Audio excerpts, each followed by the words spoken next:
we did not set, at least I did not set out to be a pioneer with a capital P. I simply wrote what I wanted to write and then thought, well, how can I do this? Is there a way of doing this? And I sometimes consulted with my engineers and said, can this be done? We think of this as a visual war, as one that people watched, but they didn't. This was a war people listened to. Yeah, they saw the newsreels a week later in the movie houses, but to keep abreast of what was happening that minute, that day, they listened to their radios. And because of the way we remember our history visually, we forget that this was a radio war. During the 3 weeks of the Munich crisis in September of 1938, more radio sets were sold during that 3-week period than during any previous 3-week period in radio's history. Murrow felt that there should be pictures in the air.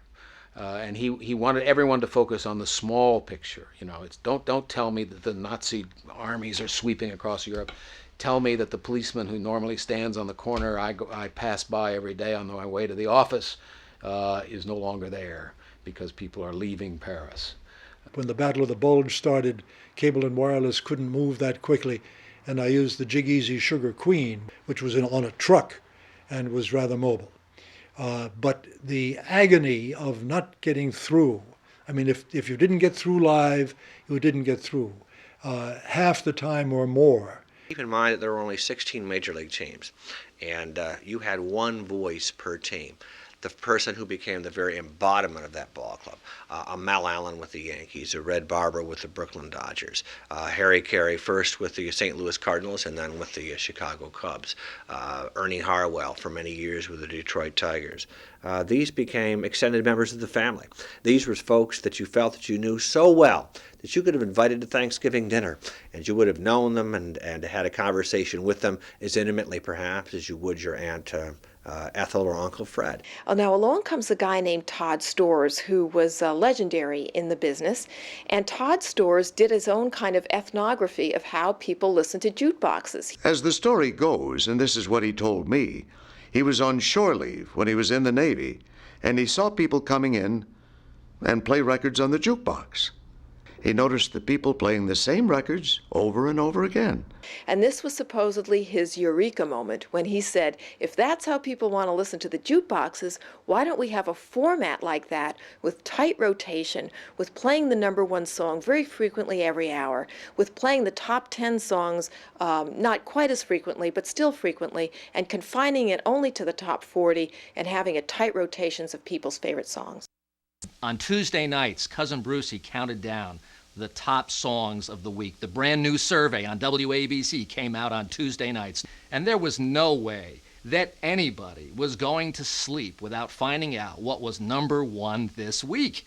Here I was in FM radio, and it sounds funny to say that, but you know, not that long ago, you didn't have FM in your car. You didn't have FM on your radio. You talk about a change. And you tried to get someone to listen to FM, there was 2 things available on FM. They called it elevator music, and if you played rock and roll, oh my gosh, we have to turn our head because everyone's probably doing some kind of drugs and something illegal. It can't be good. It's underground. There was an explosion in the album industry in which performers, one thinks of the Doors, one thinks of Dylan, one thinks of the Beatles, Iron Butterfly, the Chambers Brothers are recording very long cuts on their albums. And young people are starting to listen to music differently. They are listening to and enjoying these long cuts. And so you begin to have a disjuncture between how young people, some young people, are listening to music and how radio is broadcasting music to young people. The acknowledged pioneer in this area was a man named Tom Donahue. And he came up and one night, I'll never forget, came up and go, got something new happening, baby, FM rock. Today, disc jockeys are confronted with exactly what you're going to play, exactly when you're going to play it. I am going out of my mind. I'm a night jock, it's rock and roll, I'm with kids, I know they hate this crap. I hate it. Nobody in their right mind wants to hear this. We're breaking this record. I recall specifically the first day that I drove to work listening to the format I knew it would work. The station sounded like $1 million because we were doing music research. We were focusing on what the audience was telling us they wanted to hear as opposed to what the 6 people on the air thought was cool. AM radio was dying and FM radio was strong, and you had 5,000 AM radio stations out there desperate for something to do. They had nothing to lose. Talk sounded fine on AM, certainly better than music, so they went to talk. What really helped put WINS on the map was this idea that, like a utility, whenever you wanted news, it would be there. When you want electricity, you turn on the switch. When you want water, you go to the faucet. But when you wanted news and information, you put on 1010 on the AM dial. And for 33 plus years, we've never wavered from that promise. We're the same station 3 o'clock in the morning on Sunday that we are at 4 o'clock in the afternoon on Monday. And I think it's one of the few radio stations that for 3 plus decades can say they're the same formatically as they were the day they started. When it comes time for our show to go on the air live on Saturday, 5 o'clock Central Time, and the sweep hand comes up to the 12, and we hear the network identification, and the piano starts to play the introduction to the theme song. I step up to the microphone, on stage, in the dark. The audience is beyond in the dark, and in some part of myself, I go back to the porch that I sat on with my mother and father, and a big Zenith radio. And in some way, I am 12 years old again. The Amos and Andy Show, transcribed, written by Joe Connolly and Bob Morgan. The Lucky Strike program starring Jack Benny with Mary Livingston, Phil Harris, Rochester. Yes, it's Maxwell House Coffee Time, starring George Burns, Tracy Allen, Fibber McGee, and Molly.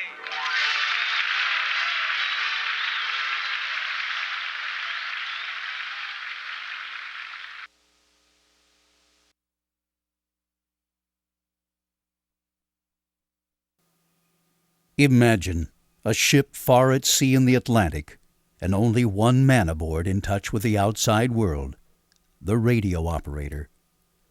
At the turn of the 20th century, radio was called wireless, and the wireless operator's shipmates called him Sparks, because every tap of his code key sent sparks snapping through the night.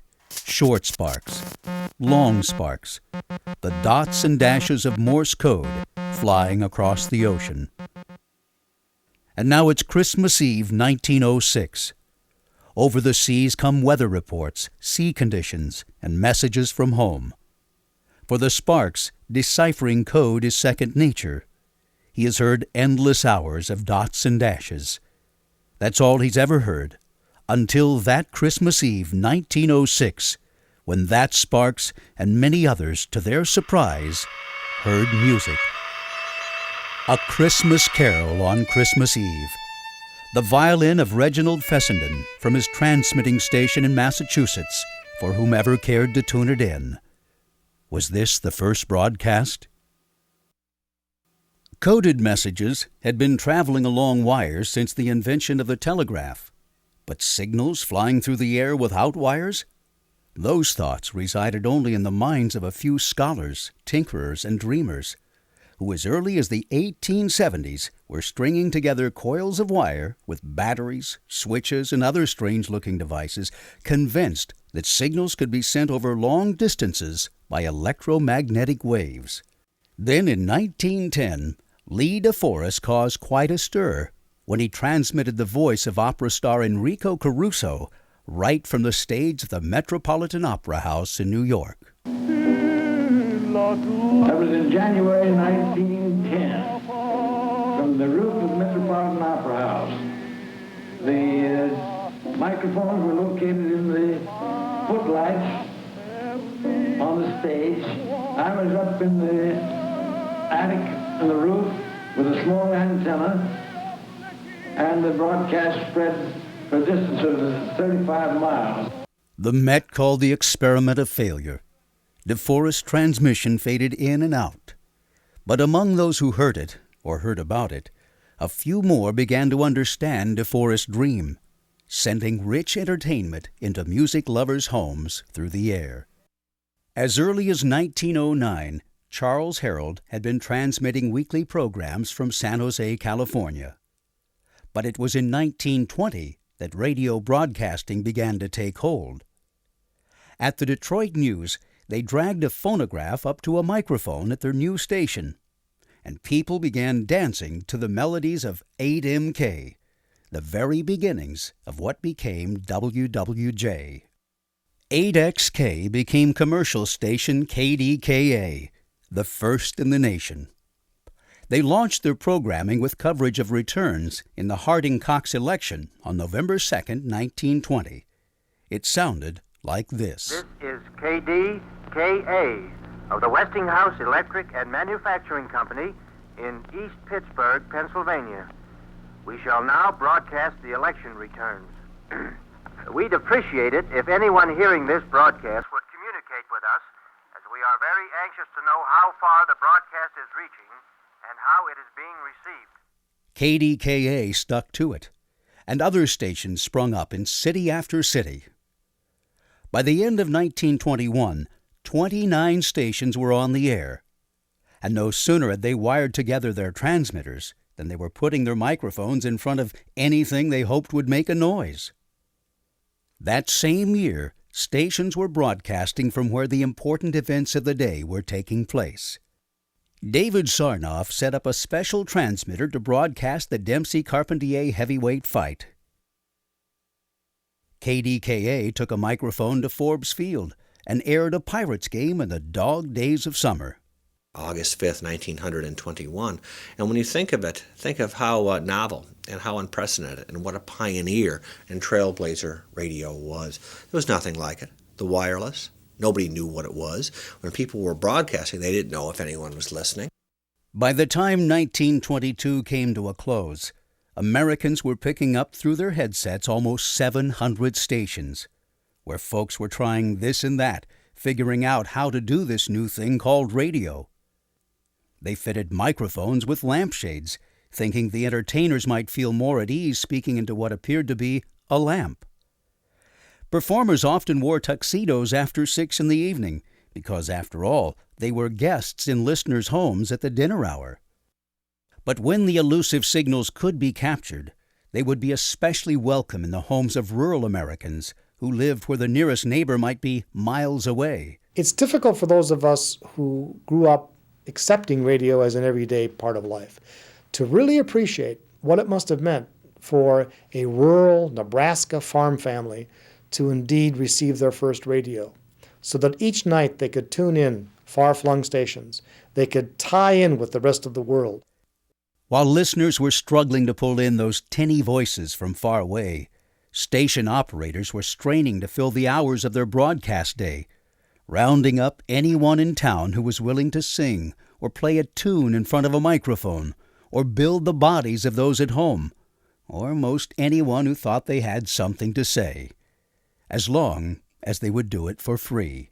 But folks from around the neighborhood were not going to drop by radio stations and perform for nothing forever. Before long, many of those early broadcasters who had eagerly strung their antenna wires across the sky began to wonder how radio could make some money to pay the bills. One thing seemed certain: radio would never be supported by advertising. Advertising-supported broadcasting was actually very controversial. Why was it controversial? Because people regarded their homes as their castles, as their kind of private preserves away from billboards and other kinds of public entertainments and advertising.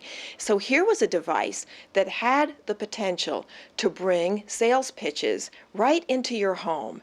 Loud, blaring sales pitches. But of course, advertisements did begin to be heard on radio. And one of the voices that came from the stylish new receivers set a new style of broadcasting.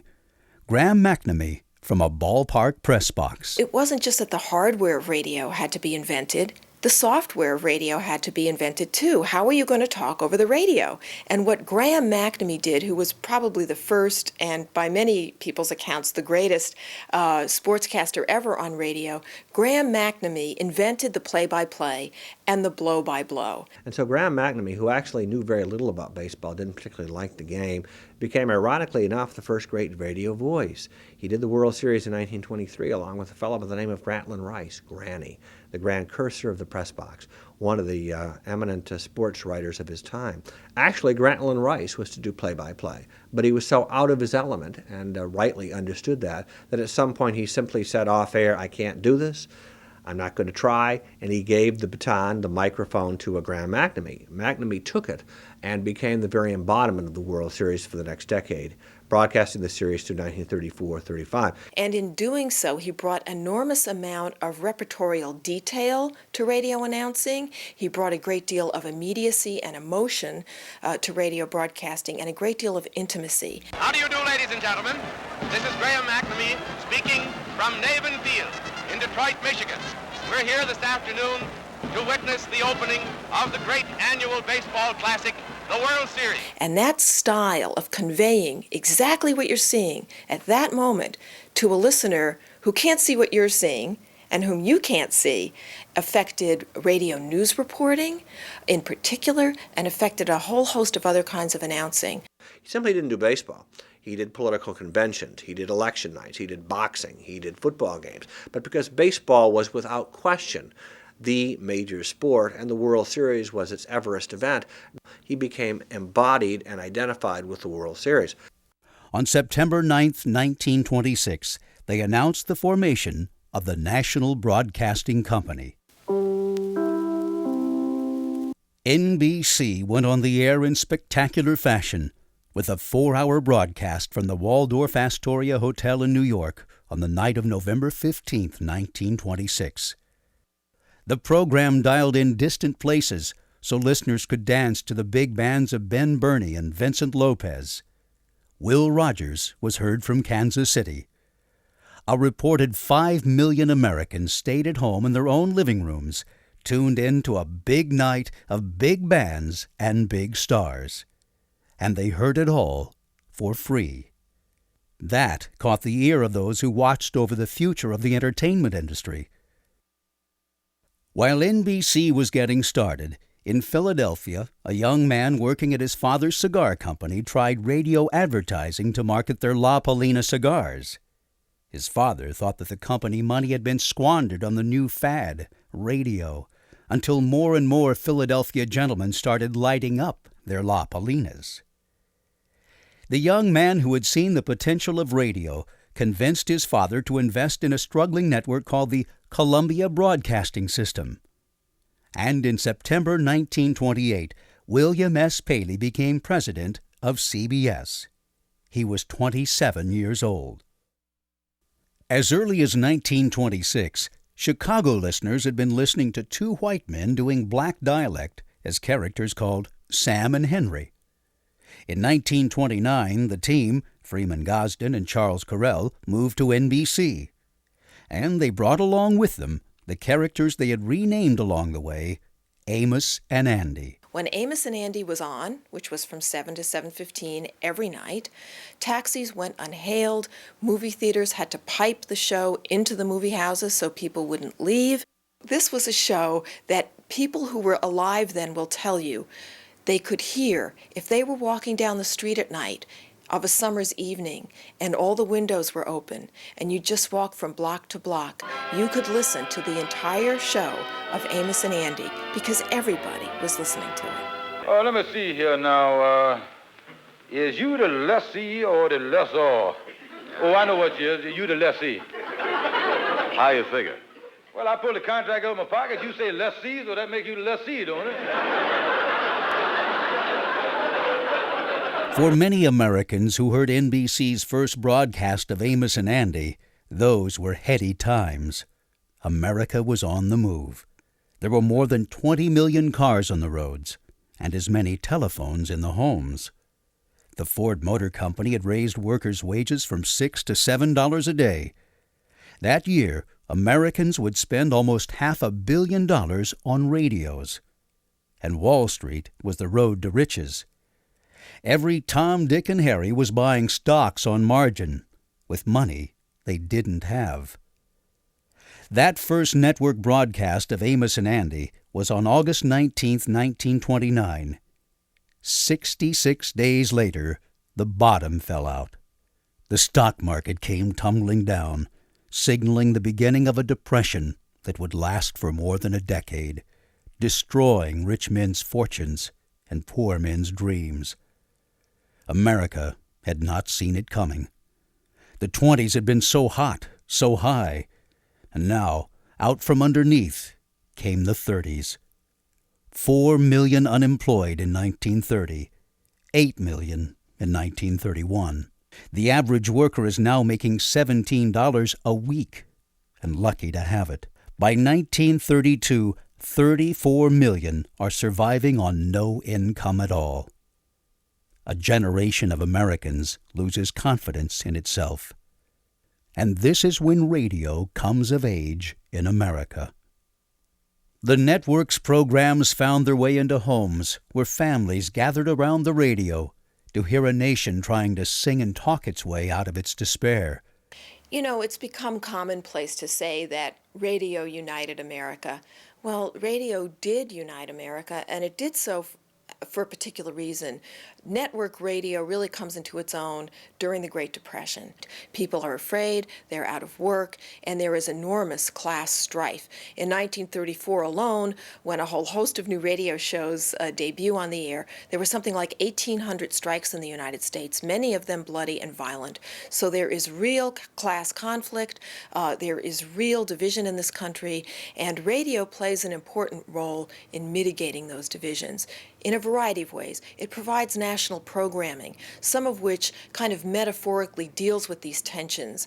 It also provides a national forum for the president through the fireside chats, who can speak to a national audience as presidents never could before. And his voice and the nature of his chats and the enormous skill that Roosevelt brought to this enterprise played a very important role in keeping the country together politically and culturally during this catastrophe.